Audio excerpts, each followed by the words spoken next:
తానొకటి తలిస్తే దైవం ఒకటి తెలిసిందన్నట్టుగా ఏపీలో జగన్ గారి పార్టీకి ఫలితాలు వచ్చాయి.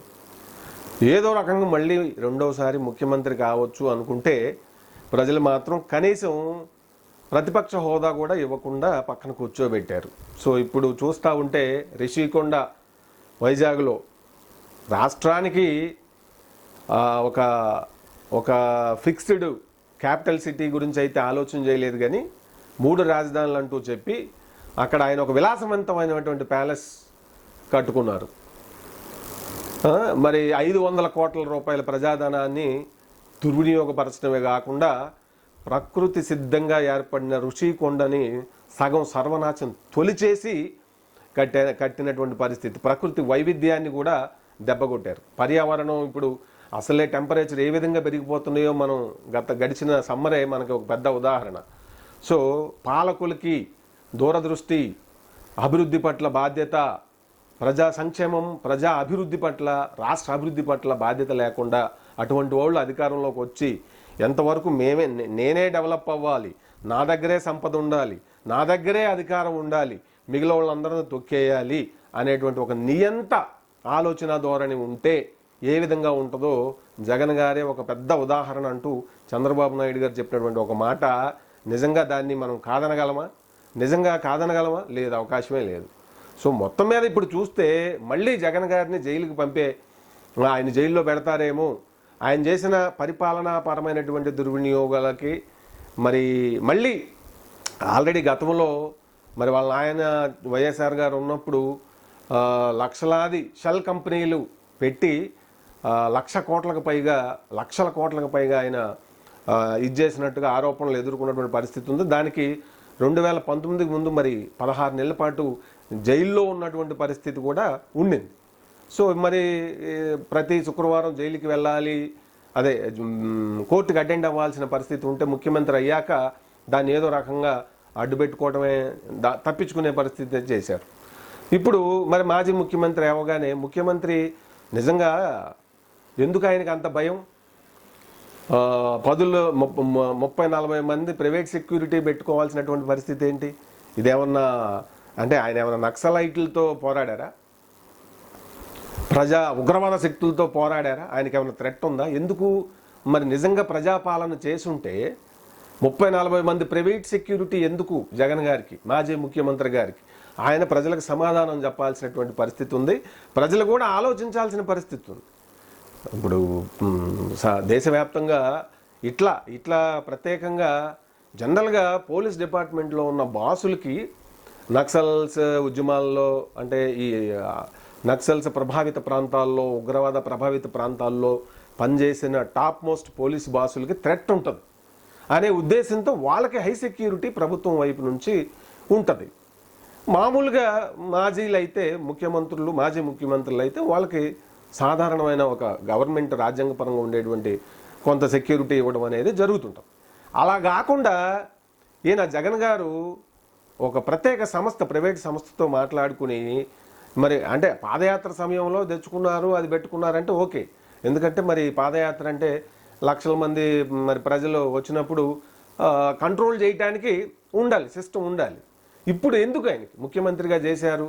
ప్రజాపాలన చేసి ఉంటే, ప్రజలు మెచ్చుకునే పనులు చేసి ఉంటే, అభివృద్ధి కార్యక్రమాలు చేసి ఉంటే మరి సమైక్యాంధ్రలో మాదిరి ఇప్పుడు ఏమీ మనకి తెలంగాణలో కానీ ఆంధ్రలో కానీ నక్సల్స్ ప్రభావం కూడా లేదు కదా. ఆయన ఏమీ మరి నక్సల్స్ ఉగ్రవాదాలకు సంబంధించి ఆయన ఏమి జీవోలు చేసి వాళ్ళు అణిచివేసిన సందర్భాలు కూడా పరిస్థితులు కూడా లేవు కదా. మరి ఆయనకి ఎందుకు ఇంత ప్రైవేట్ సెక్యూరిటీ? ప్రజలు ఆలోచించుకోవాల్సిన పరిస్థితి ఉంది. నిజంగా ప్రజాపాలన చేసి ఉంటే మరి చంద్రబాబు నాయుడు గారు కూడా మాజీ ముఖ్యమంత్రి అయ్యిండు. ఆయన మొన్నటిదాకా మాజీ ముఖ్యమంత్రే కదా. ఆయనకు ప్రభుత్వం నుంచి వచ్చినటువంటి సెక్యూరిటీ తప్ప ఆయన ఏం పర్సనల్గా పెట్టుకోలేదు కదా. మరి ఇప్పుడు కేసీఆర్ గారు కూడా ఏం ప్రత్యేకంగా పెట్టుకోలేదు కదా, ఆయన మాజీ ముఖ్యమంత్రే కదా. అట్లా దేశవ్యాప్తంగా చూడండి, ఎక్కడా కూడా ఇట్లా లేదు, ఈయన మాత్రమే పెట్టుకున్నటువంటి పరిస్థితి ఉంది. ఎందుకు 30-40 మంది ప్రైవేట్ సెక్యూరిటీ ఈయనకు అవసరమయ్యారు అనేది ఆంధ్ర ప్రజలకి ఆయన చెప్పాల్సినటువంటి బాధ్యత ఉందా లేదా?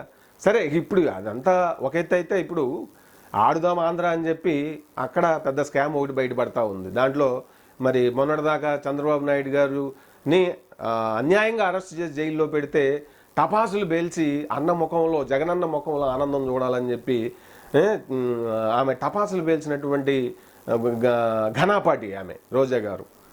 అంటే పనులు తక్కువ, లోకల్లో వాళ్ళ బ్రదర్స్తో కలిసి మరి నియోజకవర్గంలో వనరుల దోపిడీ ఎక్కువ జరిగిందని చెప్పి కిరా కార్పే లాంటి వాళ్ళు మరి అంటే ఎన్ని వేల కోట్లు దోచుకున్నారనేది కూడా చెప్పడానికి మనం చూసాం. అది మరి ప్రజలు కూడా గమనించారు కాబట్టి ఆమెని ఎంత దారుణంగా ఓడించారో మనం చూసాం. మెజారిటీ దాదాపు గాలి భాను ప్రకాష్ గారికి మరి బంపర్ మెజారిటీ ఇచ్చినటువంటి పరిస్థితి. అమ్మో ఏమొస్తే ఇంకా మనం తట్టుకోలేము. సర్వత్రా ఆంధ్ర అంతా అదే కనపడింది మెజారిటీల విషయాల్లో. బొటాబోటీగా ఎక్కడ రాలా, వన్ సైడ్. అంటే ప్రజలు ఖచ్చితం ఈ వైసీపీ వస్తే ఇంకా బతకలేమనుకున్నారు.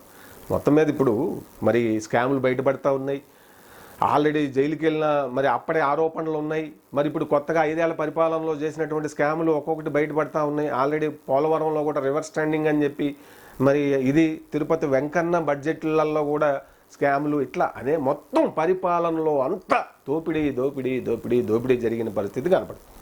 చూస్తుంటే మళ్ళీ ఆయన జైలుకి పంపే ప్రయత్నాలు జరుగుతున్నాయి. కానీ ప్రజలు ఇది కోరుకుంటున్నారా నిజంగా? జగన్ గారిని ఆయన టీము వాళ్ళందరినీ జైలుకి పంపి అవడం వల్ల ప్రజలకు వచ్చేది ఏంటి?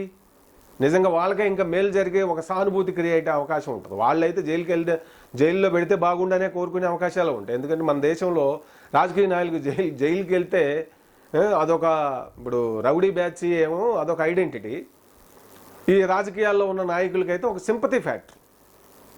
నిజంగా అంటే అన్యాయంగా గురయ్యి చంద్రబాబు నాయుడు గారు లాంటి వాళ్ళని పెడితే ఏమైంది? మొత్తం తెలుగు సమాజం ప్రపంచవ్యాప్తంగా ఒకటే ఏకమయ్యారు.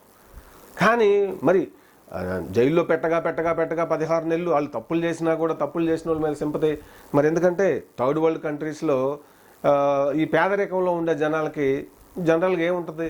వ్యక్తి పూజ ఎక్కువ ఉంటుంది భూస్వామ్య సమాజాల్లో. కాబట్టి వాళ్ళు ఏంటంటే తప్పులు చేస్తే ఈయన ఒక్కడే చేసిండా, మెల్లగా అది ఒక సింపతిగా ఇదయ్యే అవకాశం ఉంటుంది. సో ఇప్పుడు 1000 కోట్లు ప్రజాధనాన్ని దోచుకొని జైల్లో మళ్ళీ దాన్ని ఒక అనుకూలంగా మలుచుకొని బయట ఉండే వాళ్ళ టీంతో ప్రచారాలు, మీడియాతో ప్రచారాలు, సోషల్ మీడియాతో వాళ్ళకు అనుకూలమైన ప్రచారాలు చేయించుకుని వాళ్ళు మళ్ళీ కొంత గెయిన్ అయ్యే అవకాశం ఉంటుంది. సో ఇది ప్రజలు కోరుకోవట్లేదు.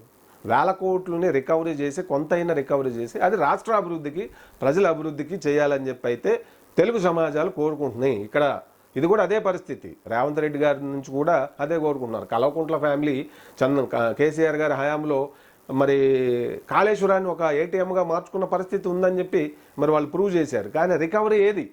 ప్రజలు ఈ దోచుకున్న సంపదని ముఖ్యమంత్రులుగా ఉన్నప్పుడు వాళ్ళు చేసి వాళ్ళ మంత్రులతో కలిసి చేసినటువంటి 1000 కోట్ల ఇదంతా కూడా ప్రజలు అది రికవరీ జరిగి మళ్ళీ తిరిగి అది రాష్ట్ర అభివృద్ధికి ఉపయోగపడాలని కోరుకుంటూ ఉన్నారు. ముఖ్యంగా అయితే ఆంధ్రలో అదే కోరుకుంటూ ఉన్నారు. అది ప్రజా మనోభిష్టాన్ని ముఖ్యమంత్రి చంద్రబాబు నాయుడు గారు, అలాగే మరి ఉప ముఖ్యమంత్రి పవన్ కళ్యాణ్ గారు కూడా గుర్తుపెట్టుకోవాల్సిన అంశంగా అయితే అది కనబడతా ఉంది. వీళ్ళకి జైలుకు పంపడం కాదు, వీళ్ళు దోచుకున్న సంపదని ఎంత వీలైతే అంత తిరిగి మరి రికవరీ చేయాలి అని చెప్పి అయితే ప్రజలు కోరుకుంటున్నారు. రికవరీ చేసింది ఎంత ఏమిటి అది ప్రజలకు చెప్పి దాన్ని అభివృద్ధి పనులకి, మరి రాష్ట్ర అభివృద్ధికి, డెవలప్మెంట్కి ఉపయోగించాలని చెప్పి అయితే కోరుకుంటా ఉన్నారు. ఆ విధంగా చేస్తారా లేదా అనేది ఇప్పుడు తెలుగు సమాజం, ఆంధ్ర సమాజం అయితే చంద్రబాబు నాయుడు గారి వైపు, పవన్ కళ్యాణ్ గారి వైపు చాలా ఆసక్తిగా చూస్తున్నారు. మరి ఏం జరిగిద్దో చూద్దాం.